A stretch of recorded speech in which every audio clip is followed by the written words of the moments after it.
Poll tax, slightly different. It was a new tax introduced in 1377, and it was principally introduced to offset the cost of the 100 Years' War. So all men and women over 14, except beggars and hopelessly impoverished, were liable. Fourpence was owed by everyone, regardless of income or regardless of status. So fourpence to a poor person was a lot more than fourpence to, a well-to-do landowner. And the name of every taxpayer in each parish was recorded by collections. So every time a poll tax was collected, everybody appears in the poll tax list. It was unpopular. It led to the Peasants' Revolt. And a lot of returns were destroyed by the rebels. But those that survive, again, are in a database in the E179 database. So it's quite useful to be able to look at these and to find the information out that you're looking for. Rolls, patents rolls, customs. We've got hundreds of rolls. We've got medieval surveys of various areas, the most detailed of which list all the landowners and the land that they paid and so on and so forth. Names of the tenants included, unfree ones, and the services that they owed. Returns exist for Central and Eastern England. It's a bit regional, but most returns, again, are published, and the earliest rolls cover 1255 to 1274. Things like letters patent and fine rolls. These are massive parchment rolls stitched together. They weigh a ton. And if you go to a record office or you go to the National Archives to look at them, you've got to really roll them up and unroll them and so on and so forth. But these are the things that granted land, offices, pensions to individuals. Date from 1201, published transcripts between 1232 and 1582. But the early ones were actually published in Latin, so they're not in English. It's payments to the Crown or grants and favours from the Crown. They actually exist between 1199 and 1641, but they contain the names of thousands of people. And the records of the Exchequer, again, there's some tally sticks there that they would use to record the information that they've got. And these are records of the King's finances. So these, in effect, are tax records. But the Exchequer tallies, and you can look at those at the National Archives. They've got there's not only legal, not only paper documents, they've got the National Archives. You actually call up boxes of tally sticks and see who's paying what, where, and when. They date from 1129, and they list all those who owed money to the Crown. They're arranged by county, and many of the actual Exchequer records are published up to 1223. But the size of the rolls varies. Think about illnesses, think about the plague, think about the Black Death that was occurring in the time period. We look at COVID, but, the Black Death killed 30 to 45% of the population, and some villages were completely wiped out. Medieval death records exist for some areas, particularly London, and there are valuations of victims' goods. So again, you can see what their wealth was at the time of the Black Death. But it changed village life significantly, and it transmitted from the continent by port activity and was highly infectious.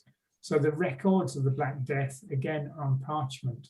There's loads of information that you can use to find out about people who died, the circumstances, which villages were wiped out, and so on and so forth.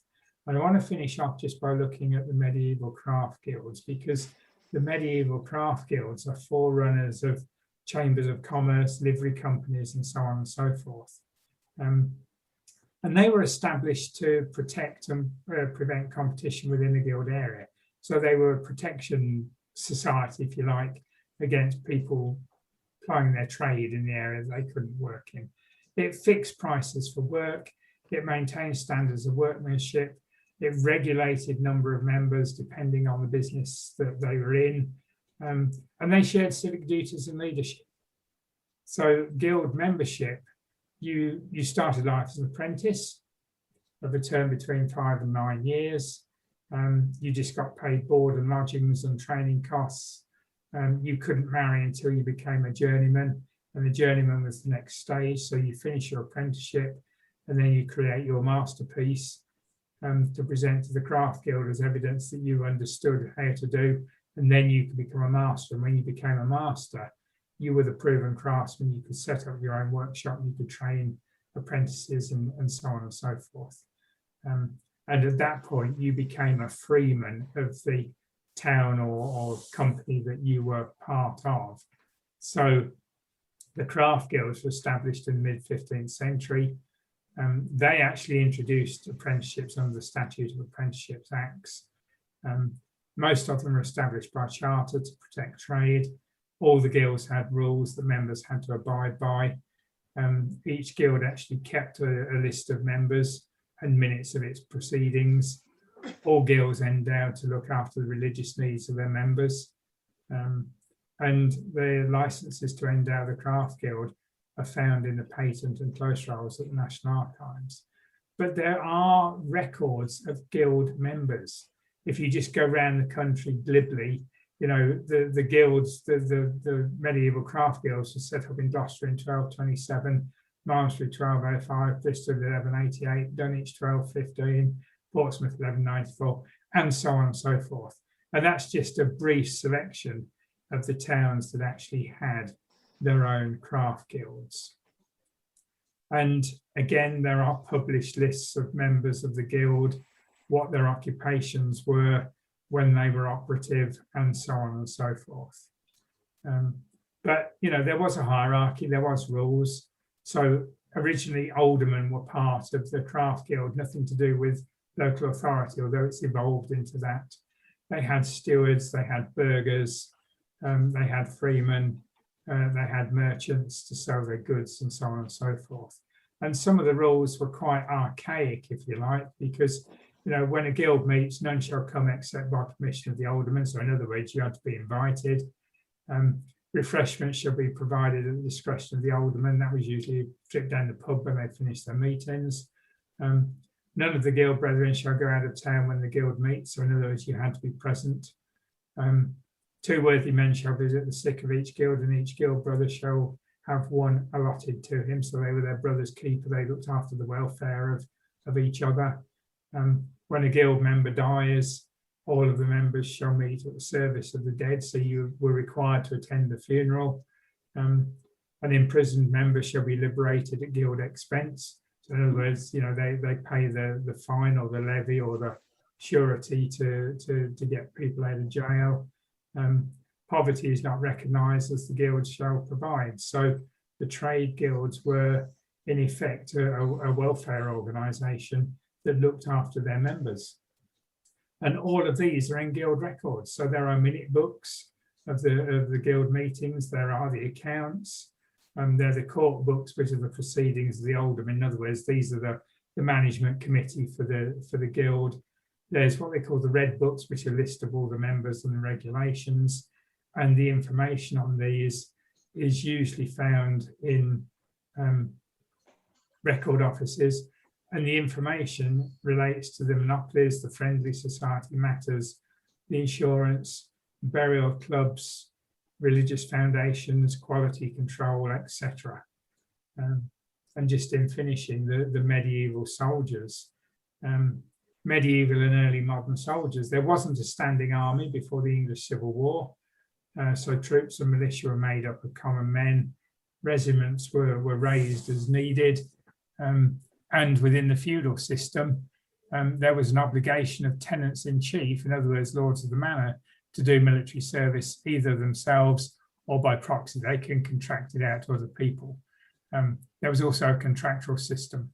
So based upon a contract or an indenture between the king and his lords, you know, then the hierarchy to the smaller landowners and then to the common man. So again, you can see how somebody could avoid serving in the army as a medieval or early modern soldier. Records were in Latin. There are battle and muster rolls for the early medieval soldiers' records. It lists all the soldiers fighting in single battles or campaigns. And the most prolific, Hastings, 1066, so you can see who fought. Agincourt in 1415, Bosworth Field in 1485 in the middle of the Civil War. And there's a medieval soldiers database, which tells you, who the soldiers were, when they served, who the captain was that they were serving under, the dates of service, the type of service they gave, and so on and so forth. So again, go onto medievalsoldiers.org, type in the name you're interested in, and see what comes up. But what else is available? There are endless other sources. There's education records. Universities, grammar school and monastic schools, public schools, inns of courts have all existed since medieval times. There are medieval customs accounts. There's things called outlawry, which is, basic petty crime. There are other records of the law courts, the civil records, chancery, King's Bench, assizes. There are ecclesiastical court records, heralds' visitations, records of almshouses and other property records, equity proceedings in the other courts, family pedigrees through the College of Arms, and of course the Palatinate records. So, my simple suggestion to you is please don't stop when you reach 1500. That document there is a general document. It's totally readable, it's totally accessible, but it looks as it's done there because the conservers have kept it in its original format. It looks like a screwed up bundle of mess. But you can actually read each individual page by opening it out in accordance with the very strict instructions that the archive gives you to actually read all of the information within that document. But that is the sort of thing that you could be faced with as you do pre-1500 research. So with that, I'm done. I'm going to stop. If you've got any questions or anything that you want to ask or share screen with, then I'm quite happy for you to do so. Let me just clear my screens of everything and we can see what we're doing. Okay. Over to you. Hi. So I've made notes as I've gone along to try and have a starting point. So are you saying basically that the starting point really is to look at the National Archive and try and establish which manorial record you'd be looking at? I think that's the easiest and simplest way to get into what you're doing.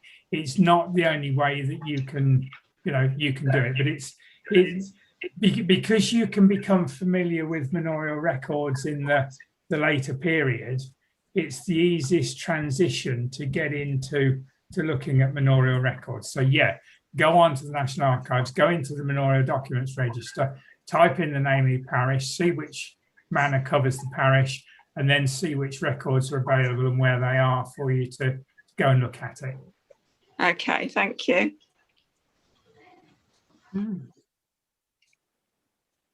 Stunned silence, you're all baffled. There you go. Yeah, I just sort of noticed that what double standards governments have always had, that whilst women seem to have no status whatsoever, they still had to pay the poll tax. Oh yeah, absolutely. Yeah. No, I mean that, and particularly widows or single women as well. That if they were living on their own, then no, they didn't have the legal entity that a woman should have had or has now, but they were still liable because they occupied a property or they were a tenant on a manor or whatever. So they still had to finance it. Yeah. Just it's one of those things. It has changed, obviously, with, now women have got equal rights and that, and quite rightly so.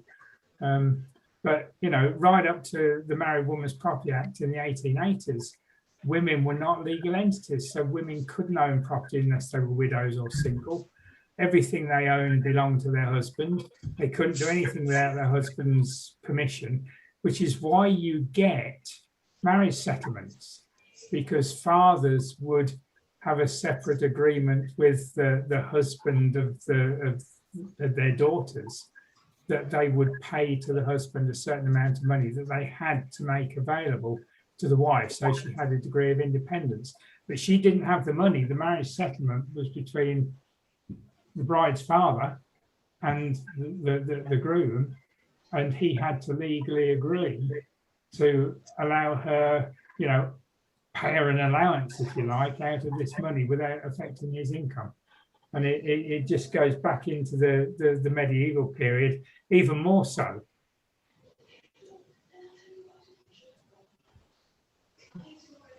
If you're tracing a line back, there's a certain degree of belief or disbelief at each stage. So if you trace a person back from, say, 1600 to 1400 with what you knew, how much faith would you have that you've got it more or less right? Oh, that's the age-old question, isn't it? Because you just have to apply your genealogy proof techniques as far as you can. I would suggest, as a matter of course, as much as we would love to all go back to doomsday or whatever, if you hit a period where you cannot conclusively prove, having looked at everything that's feasibly available, then that is the end of your line. You can't make assumptions. You certainly can't, in the medieval period, you certainly can't jump a generation. So if you can't find anything, you can't assume that because something looks right or a name sounds right at that particular time, if you can't prove that connection, you can't go back any further. So, genealogically, that's always the case. Even if you were back to 1700 and you couldn't find anything else, that in effect is the end of your line. And I think it's even more important with the medieval period, because you're not going to be able to trace female lines. There's no question of that. Female lines just aren't possible to trace. So you're reliant upon basically your paternal line to get back. And when you can't get back, stop. Because you're doing yourself an injustice. You will be doing anybody else an injustice that you happen to share something with, or you want to share something with a cousin somewhere or whatever. If it's wrong, then it's your credibility that is affected. And you can't rely on conjecture. You can't start saying, well, I think this would fit because or whatever. Just stop when you can't prove it. There are only 10 people who can actually, or 10 families that can actually prove back to doomsday. So it just shows how the sort of the triangular pyramid diminishes the further back in time you go. So those people who claim that generally they're American claim that they date back to 1066 and William. Oh God, ignore that. That's a bunch of rubbish. Yeah. Good. Not being derogatory to people. The Americans love to think they all descended from the Pilgrim Fathers and goodness knows what else, and most of them didn't. When I was doing this professionally, I had endless sort of Americans who said, "Look, I think I'm related to such and such, or I got royalty or whatever," and you can soon very, very quickly disprove that. You don't like it, but you do it. So what is the furthest back that you've managed to go? The furthest back the furthest back I've gone on my personal family history is about 1440 on my main paternal line.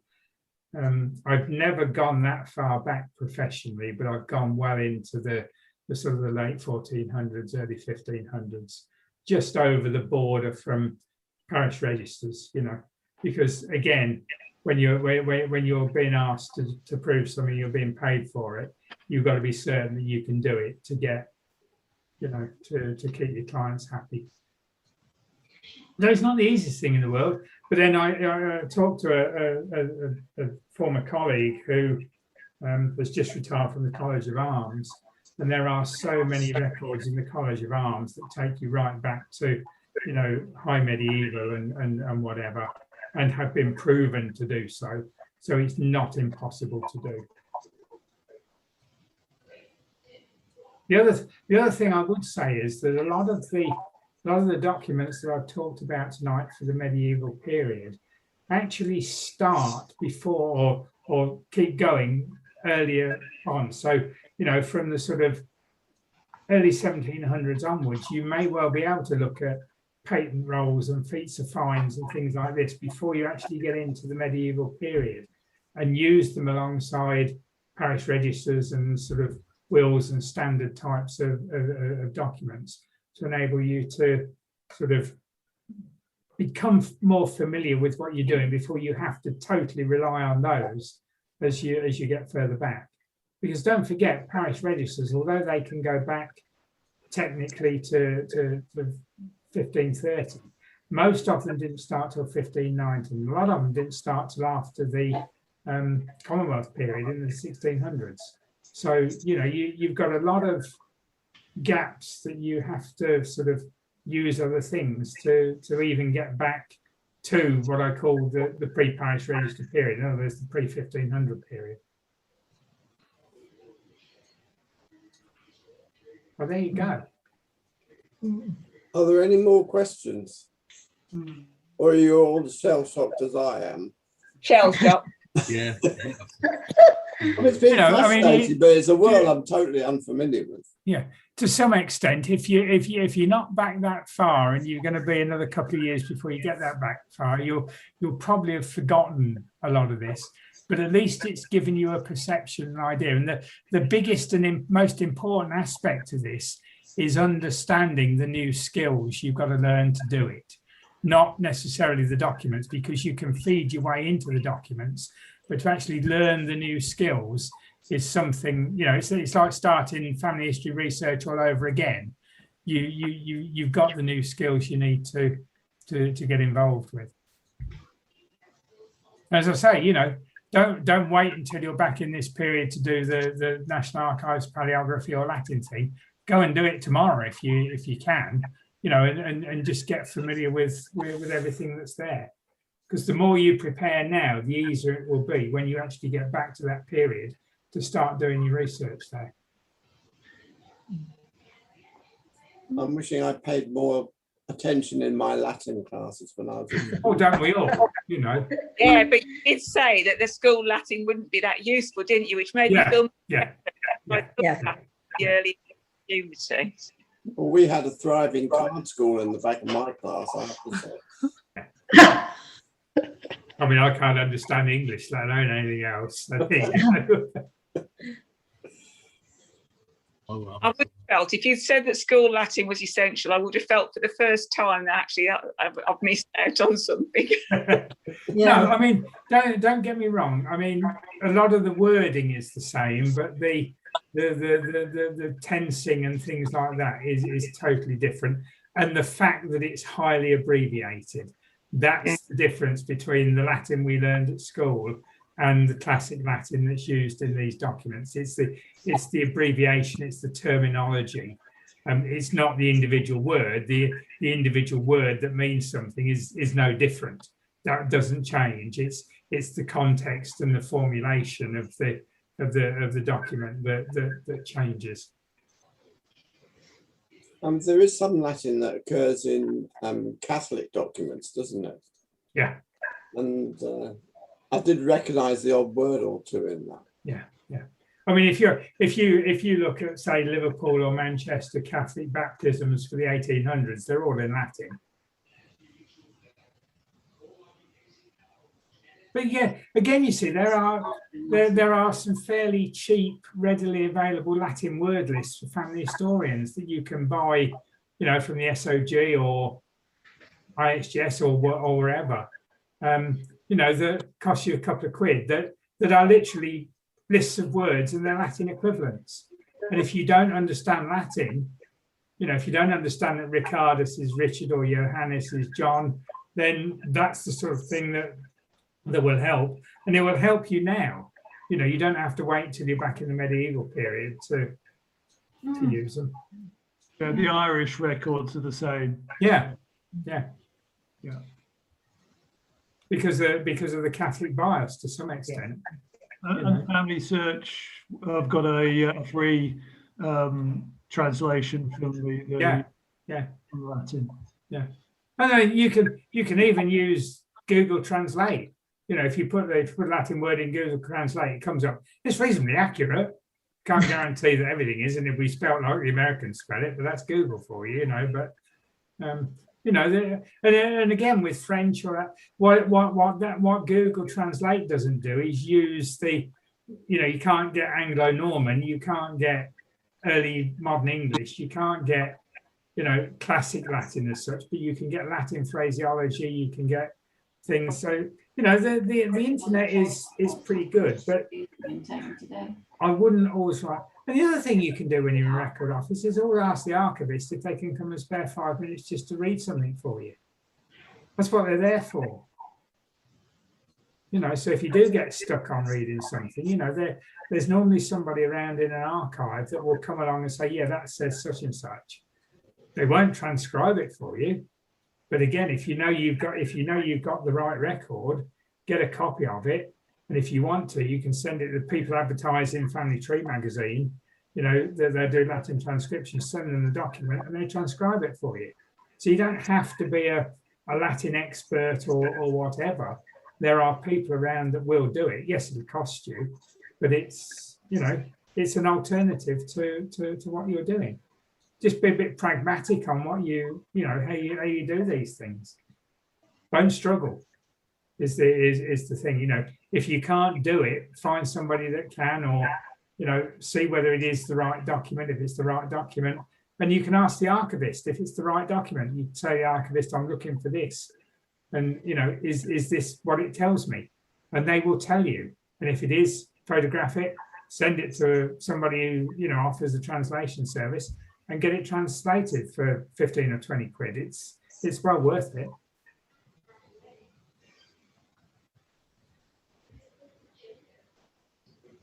Well, there you go. Well, I think you've stunned everybody to silence, if nothing else.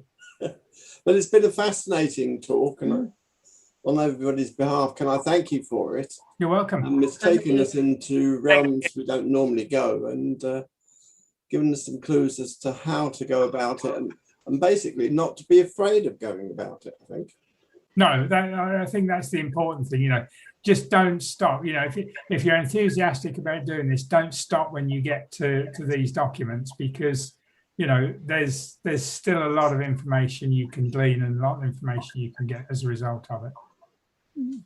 Well, thank you very much. Okay, you're welcome. Give Ian a round of applause, please. Thank you very much.